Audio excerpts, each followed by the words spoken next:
Chief justice Buddhist है तो chief justice को अपने आप सुमोटो एक्शन लेते हुए, संविधान में पूरी पावर है, इस बीटी एक्ट को अपने पास इसका मुकदमा लेके और इसे डिसमिस करके खत्म कर देना चाहिए, क्योंकि यह संविधान में दिए गए मूल अधिकारों का अनुच्छेद 25 से लेकर 28 के बीच का सीधा सीधा उल्लंघन है।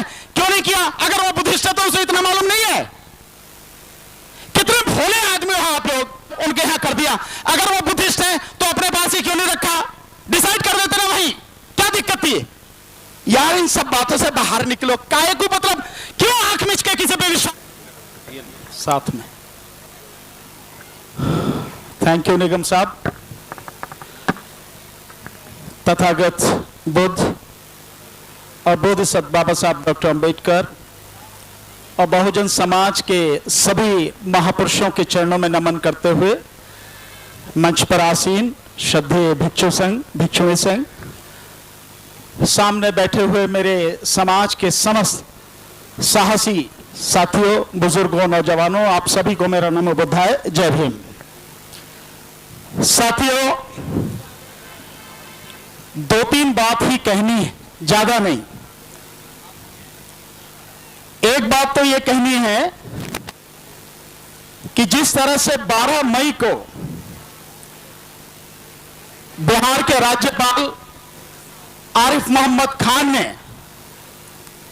उन पंडों को ले जाके महाबोधि विहार में हिंदू धर्म के अनुसार जो पूजा अर्चना की, यह निहायत ही शर्मनाक और बहुत ही घटिया कुकृत्य था। मैं सोचता था कि आरिफ मोहम्मद खान मुसलमान है, लेकिन मुझे पक्का विश्वास है कि कोई मुसलमान ऐसा काम नहीं कर सकता। मोदी की गुलामी करते करते निश्चित रूप से वो मुसलमान नहीं हिंदू बन गया, तभी वो ये कर पाया, नहीं तो उसकी हिम्मत नहीं थी कि ये कर पाता। लेकिन ऐसा करके वो ये ना सोचे कि वो गवर्नर है तो जो भी कर देगा उसे बर्दाश्त कर लिया जाएगा। इसे किसी हालत में ना भूला जाएगा, ना ही बर्दाश्त किया जाएगा। सही समय पर सही रूप से इसका जवाब दिया जाएगा। आरिफ मोहम्मद खान को और इस देश की सरकार को, बिहार सरकार को इसके विषय में तैयार रहना पड़ेगा इस बात के लिए। दूसरा मैं साथी आपसे कहना चाहूंगा, देखिए हम लोग कई बातें जो जहां करनी चाहिए वहां ना करके जहां नहीं करनी चाहिए वहां हम करते हैं। जब कल और परसों 2 दिन का राष्ट्रीय अधिवेशन हो ही रहा है तो फिर क्या करना है क्या नहीं करना है वो विचार यहां करने का मतलब क्या है? कुछ चौराहे पर रणनीति बनाई जाती है क्या? योजनाएं चौराहे पर बनाई जाती हैं क्या? कभी देखा आरएसएस को आपने? कभी देखा आपने मोदी को? नोटबंदी की और उसको फाइनेंस मिनिस्टर को पता नहीं कि नोटबंदी कर दी। अब इन चीजों को समझने की कोशिश करो साथियों। सो हमें जहां काम करना है जो वही उसे करने की जरूरत है। दूसरी बात यह है कि चोर को उसके सामने ही चोर कहना, बेईमान को बेईमान कहना जरूरी है। और यहां जब कोई नेगेटिव बोलता है इस बात को तो कोई सज्जन यहां आके खड़ा होकर कहता नेगेटिव मत बोलो। क्यों नहीं बोले मैं नेगेटिव? अगर नेगेटिव सुनने की बोलने की हिम्मत ही नहीं है तो काहे को ऐसी मीटिंग करते यार? मेरे जो चोर है चोर को कहो ये चोर है, सबके सामने कहो, सबको बताओ कि ये चोर है।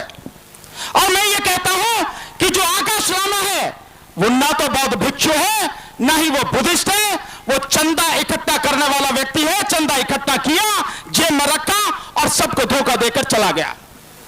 इसे कहने में दिक्कत क्या किसी को? वो लामा नहीं है, बुद्धिस्ट नहीं, लामा नहीं है।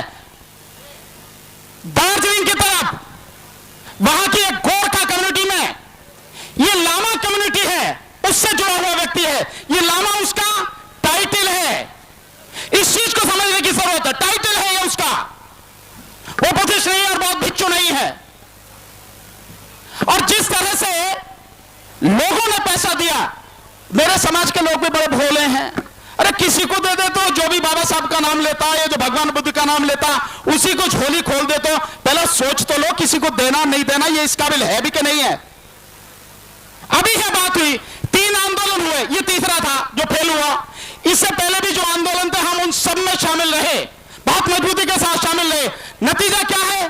0, 0 नतीजा है। और सारे के सारे बिके, सारे के सारे।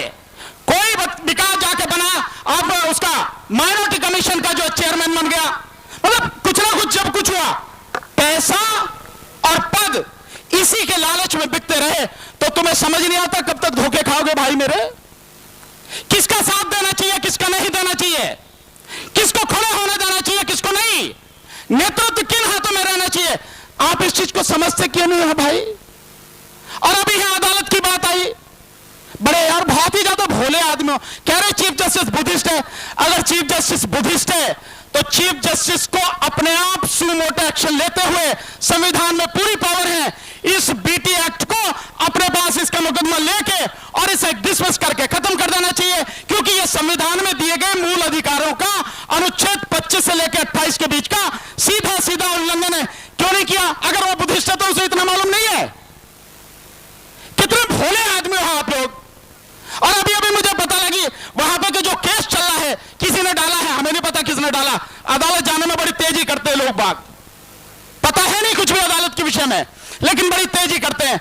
तो मुकदमा डाला गया, वही मुकदमा चीफ साहब ने, वर्तमान चीफ जस्टिस ऑफ इंडिया ने, एक व्यक्ति, एक जज है दत्ता साहब, उनके यहां कर दिया। अगर वो बुद्धिस्ट है तो अपने पास ही क्यों नहीं रखा, डिसाइड कर देते ना वही, क्या दिक्कत थी यार। इन सब बातों से बाहर निकलो। काहे को मतलब क्यों आंख मिच के किसी पे विश्वास कर लेते हो?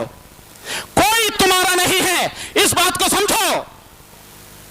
तुम क्योंकि लड़ने वाले हो, संघर्ष करने वाले हो, इस देश की सरकार की आंखों की किरकिरे हो तुम। इस बात को समझो और ऐसी रणनीति बनाओ जो आपको पता हो, जिसको अमल में लाया जा सके और अमल में लाके इस सारी गंदगी को तरीके से ठीक किया जा सके। तुम्हारे अपने तुम्हें ठग रहे हैं, तुम दूसरों की बात कर रहे हो। ये सारी चीजें बहुत तरीके से करो। और मैं भी भिक्षु संघ से भी निवेदन करूंगा, भिक्षु संघ आपसे भी निवेदन ये है, आप भी इस विषय में बहुत ईमानदारी से, बहुत तरीके से, बहुत गंभीरता से इस बात को सोचो, विचार करो, क्योंकि पहले 2 आंदोलन 2 बौद्ध भिक्षुओं के हाथ में थे। यह बात भी सबको मालूम होनी चाहिए, चाहे भंते सुरेश ससाई जी हो या उनके बाद कोई हो।